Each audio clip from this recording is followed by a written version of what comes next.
Hello, this is Matt Slick from the Matt Slick Live podcast, where I defend the Christian faith and lay out our foundations of the truth of God's Word. Your chosen Truth Network podcast is starting in just a few seconds. Enjoy it, share it, but most of all, thank you for listening and for choosing the Truth Podcast Network. This is the Truth Network. Coming to you from an entrenched barricade deep in the heart of central North Carolina. Masculine Journey After Hours. A time to go deeper and be more transparent on the topic covered on this week's broadcast. So sit back and join us on this adventure. The Masculine Journey After Hours starts here now. Welcome to Masculine Journey After Hours, and we are talking about the topic of adventure and how God will take us on adventures. We talked a little bit in the previous show, in the regular radio show, not the After Hours portion, which we are now, about how God would take people on adventures all throughout Scripture. Right? I mean, honestly, it's hard to find anyone that didn't go on an adventure with God. Even Jesus. Yeah. Yeah. I mean, name somebody that didn't go on an adventure. I'm talking about, out in the wilderness. Yeah. It was a serious camping trip because there was nothing to eat. Yeah. I mean, it was... And it wasn't the weekend. It was like 40 days. Yeah. 40 nights. It was interesting to me that it was one of the first things that God did was, and really in that time of testing, which they actually called it, and when you think through the real idea behind that was that he wanted Jesus to know he had what it takes to beat Satan, even after he'd been through, all this essential struggle of taking the same trip that Moses took. Actually, 3 different times he went up there 40 days and 40 nights without food and water. It's an amazing thing. Yeah, I think that a lot of times when we're thinking of adventures, we're thinking of the fun things, right? And there are some adventures that are fun, and those are good. There's nothing wrong with that. God created that desire for adventure. There's just a lot of different levels to adventure. When you said come up with somebody, I thought I had one, but by my definition, it wasn't. Job didn't go anywhere, and it definitely was not an exciting adventure, but he was definitely out of his comfort zone. Right, and learned a lot. Now, once God showed up in the cloud, I don't know, that was pretty exciting. That's true. That was, one of those moments that's the way to end an adventure. Well, that's a way. Yeah, if you look back and God chooses to document through Scripture that everybody goes on an adventure, for the most part. If you think of one, I tell you what, just reach out to us at masculinejourney.org. You can email any of our first names at that, Sam at Masculine Journey, Robbie, Rodney, Danny, etc. And you can reach any one of us. But, reach out and say, hey, what about this person? Right, but I can't really think of one that didn't go on an adventure, so that means that's going to be a key part of our life. And so I guess part of the question would be why? Why go on these adventures? Robbie, you said something about learning that you have what it takes to get through things. Right? That's part of one. Right? Jim, you talked about you being out of your comfort zone. Right?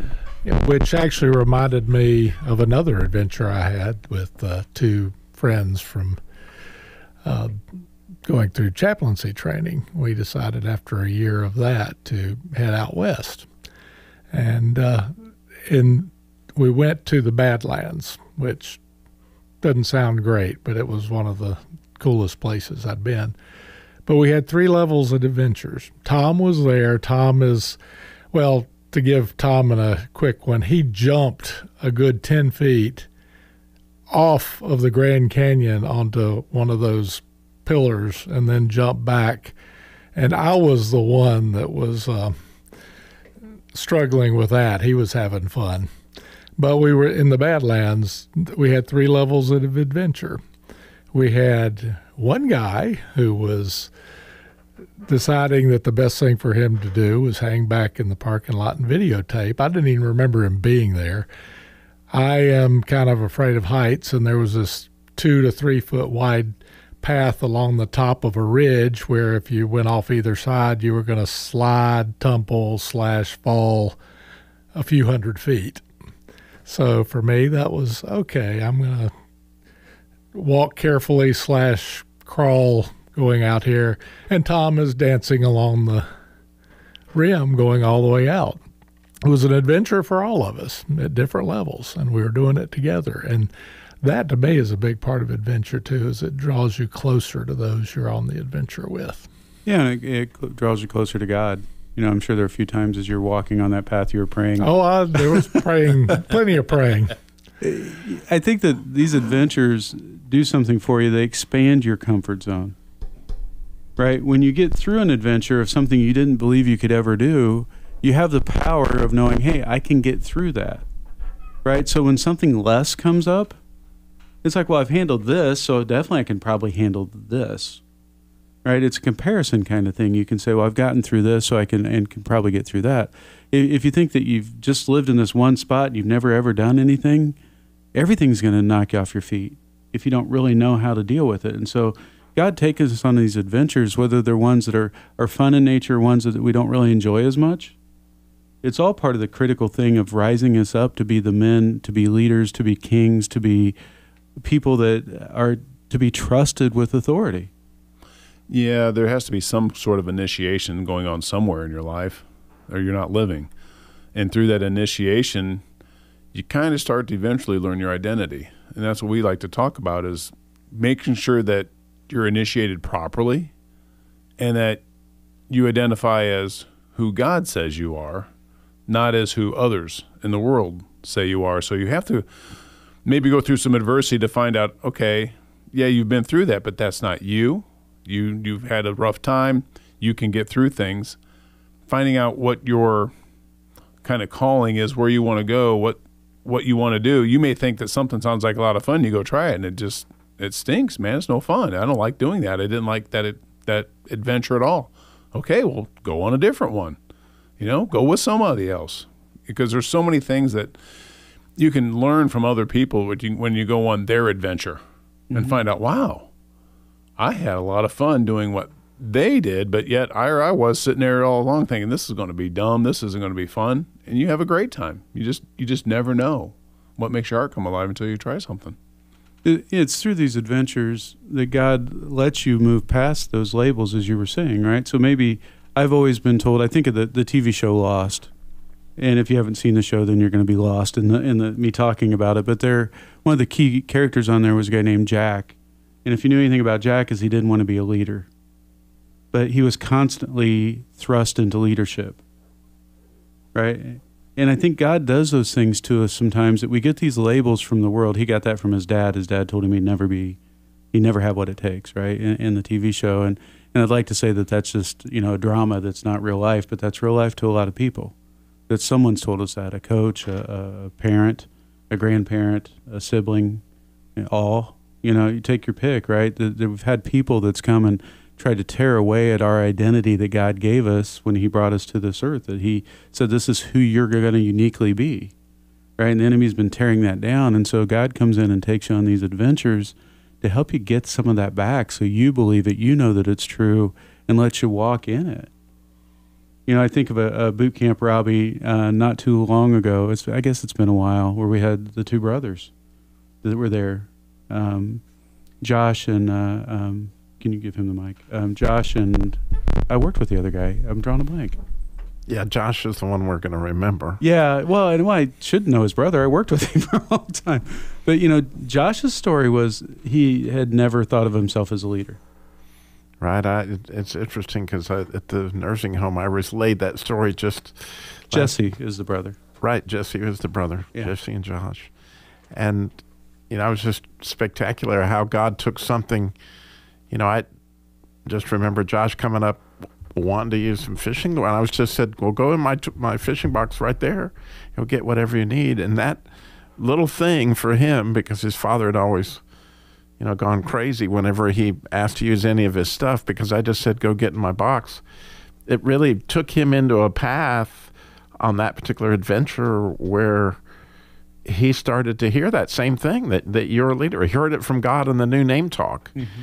And then was so emotional that actually he didn't want to get up because he was crying and he had a hood over his head. So we thought that he'd stayed behind to be prayed over. It's kind of funny that what had happened, right? And so we prayed over him. And after that boot camp, we got this letter that was just unbelievable on how God had worked with him, given him that new name of leader, and how he felt that he needed to lead his way back into his relationship with his father and putting the family back together. And he did. And that's what he did for the next year. But unfortunately, we got word that the brothers were cleaning a gun, and Jesse unfortunately shot Josh, and Josh died. Yeah. And we were at that funeral, and we saw what God had done to put that family back together, and that father that put his arm around us and told us what it meant to him that his family had had a chance to heal over this last year or so since the boot camp.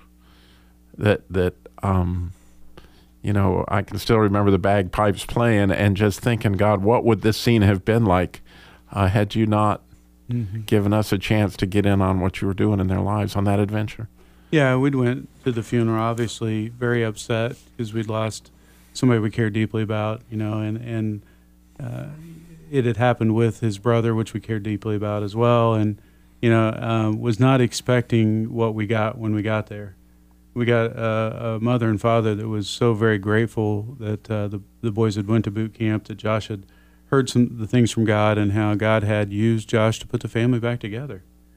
You know, and it was just an amazing thing, nothing that I could have ever expected, and a terribly sad occasion, but a wonderfully cheerful work of God in the midst of all that. Right, and just to your point, Rodney, that we do have an identity that he's using these adventures that our hearts are stirred to go do that, whatever that is. It was built into us, and so. You know, poor Danny's been sitting there. He's got some scripture for us. So, you know, somebody had to bring it up. Yeah, somebody had to bring scripture up. Yeah. So I'm gonna be the one. Preach it, Danny. In Romans 8, it says, "Nay, in all things we are more than conquerors through Him who loved us." And you know, you can't be more than a conqueror if you never get to conquer anything. So that's part of the adventure. I think whether it's the cool adventures we've talked about or the tough things that.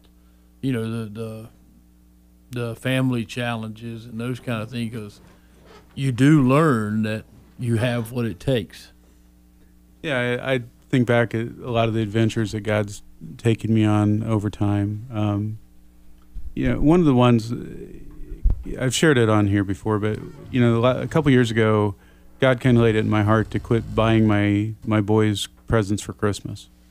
Not that I don't love him, I don't need to get him something. I just talked to him and said, why don't we go on an adventure together? Let's go someplace we've never been. Let's go together, the three of us, and let's do something fun. Let's create memories. Right? And we've done that 2 of the last 3 years. We were going to do it this year, but my youngest son got sick right before we left. So we didn't get to share it as the three of us. But it's been a wonderful thing because I got to tell you, I really probably won't remember what somebody gave me for Christmas 3 years ago, 4 years ago, 5 years ago, but I won't ever forget the adventures we went on together, which has been really cool. And another one that I would classify as an adventure, when I moved down here from Indiana to North Carolina and the company shut down and went through a lot of different things after I got here, within I'd say about 16 months of coming down here, I was making 40% of what I made when I got here. And that was an adventure, too, because it really taught me how unhealthy I had been living financially. Right? And it was not a fun one, but it was a very healthy adventure that really helped me get into a better place. And God's taking me through another one of those now that is helping me get to a better place as I'm getting closer to retirement. Right? And I know it's not something I really enjoy, but I know it's a part of an adventure my heart really needs, and I got to learn some critical things from it so that I can enjoy down the road. If you think adventure's not a part of a boy's life, what little kid ever read about King Arthur and didn't wander around hoping to find a sword stuck in a stone? Yeah. And what young man standing on an altar didn't know he was fixing to get into a big adventure when he said, I do? Yeah, now with the King Arthur, you read that in the newspaper, I'm assuming. back, hot off the press. Talked about it. I'm going to change gears on a clip here, and then I'm going to go to your clip here in a minute, Danny. But even, the media understands the desires. I'm going to play a little bit of a clip here from a really old song from the 70s, a group called Steppenwolf, and I'm sure that once you hear it, your heart will beat faster, and you'll be ready for an adventure. Get your motor running, head out on the highway, looking for adventure, and whatever comes our way. Yeah, gotta go make it happen, take the world in a loving embrace, fly all of the guns at once and explode into space. Now I'm looking around the room, and we are various ages. I would say there's not a wide a swing as we'd like to admit, but there is a pretty wide swing. But I think everybody in this room pretty well enjoyed that song, didn't we? Yeah. Yeah, right. And there was something about that getting on the highway, looking for adventure, and something in your heart says, "Yeah, I want that." There's no definition of what the adventure is, right? He didn't lay out these 5 steps of what we're going to do across the country like Clark did. It's like, no, there's just something in your heart that says, I need an adventure. That song, and I did have the album, if anybody knows what an album is, of that, but that leads me on an adventure every time I hear it while I'm driving. You are guaranteed to get an extra 10, 15 miles an hour out of it when that comes on. That William Tell Overture, but you never hear that on the radio. So those two will set me going. Yeah, just NPR or someplace like that. You'd probably get that one. So, Danny, you want to tell us a little bit about your clip? Yeah, the clip is from the movie Bucket List. And these two guys are thrown together from health issues and cancer, and they are opposite ends of a spectrum. It's Jack Nicholson and Morgan Freeman. And they are just, one's a janitor, I think, and the other is just, he's filthy rich. One's a car mechanic. Car mechanic. Yeah. Yeah. Morgan Freeman's car mechanic. Okay, so he wasn't a janitor. No. Okay. Well, he probably cleaned up after they worked on He the cleaned cars. the cars after he worked. Yeah, so anyway. Janitor-ish. Yeah. Yeah, and they are talking about a bucket list. And Morgan describes it to him, is a list of things that he wanted to do before he died. And it just captures the heart of what we've been talking about, is that there is an adventure that lives in our hearts. And to pursue those things. And so they talk about it, and of course, you see the movie, they go on an adventure. But just their talk in their hospital room, and they talk about what's in their hearts. So They call it a bucket list. We're supposed to make a list of all the things we wanted to do in our lives before we kicked the bucket. Make what's going on, redo the list. Help a complete stranger for the good. Laugh until I cry. Drive a Mustang Shelby, not bad. I know. All right. How about skydiving? We are onto something? Let me see that. Just the most beautiful girl in the world. How do you propose doing that? Volume. Get a tattoo. Is that the sum of your ambition? That was, I've taken baths deeper than you. It's easy to be deep in freshman philosophy. What's Dr. Holland say? We got months, right? A year, maybe. You think 45 years went by fast? We could do this. No, I don't think about money. That's all I got is money. But I don't know. What don't you know? It was meant to be metaphorical. Just trying to get a handle on blah, blah, blah. Metaphor. Here's your chance. My chance to what? Make a fool of myself? What do you think happens now? I go back and sit around listening to people talking about mezzanine financing and subordinated debt. You go home to some ceremonial procession into death with everyone standing around watching you die while you try to comfort them. Is that what you want? To be smothered by pity and grief? Well, not me. And in your heart, Carter, I believe not you either. We're both in the same boat. How's that for a metaphor? We got a real opportunity here. Opportunity? That is real twisted, even by your standards. Right? Energy's coming back a little bit. Asymptomatic, the doc says. The way I see it, we can lay around here hoping for a miracle in some science experiment. Or skydiving. Yeah, you know, in our family, my wife has the more adventurous heart. I've always been somewhat reserved in stepping out in big things, but she has the adventure. And we always say she got Roman in her blood because she likes to roam here and roam there. But she has awakened that since she and I have been married almost not coming on 19 years. And, you know, she was one of the reasons I went to Bermuda. She was one of the reasons I went, to Brazil on a mission trip. And just, the memories that, and the things that, even just everyday life, she was like, step out there and do something different. And that's kind of the heart of what we're talking about, I think. And here's these guys that, they have a date almost of, they know their life's coming to an end. And, we're not promised tomorrow, but, it is, Jesus said you'll have life and have it more abundantly. And I think that's what he was talking about. Live it. Don't watch it go by. Mm-hmm. That movie, I love that movie, The Bucket List. It ends up in a place you don't expect it to end up. And all I can say, I don't want to ruin it for you, but adventure changes people's hearts. Yeah. And you get to see that very clearly on what seems to be frivolous things. But if God's in the middle of it, there's no frivolous things. And so it's pretty cool to watch that movie play out. But it reminded me of a thing that I had said that I wanted to go skydiving. And when the movie came out, I was married at the time, and Heidi said, "Do you still want to do that?" Because she'd always told me I couldn't. She didn't want me to go. I don't know if it's a good thing she wanted me to go.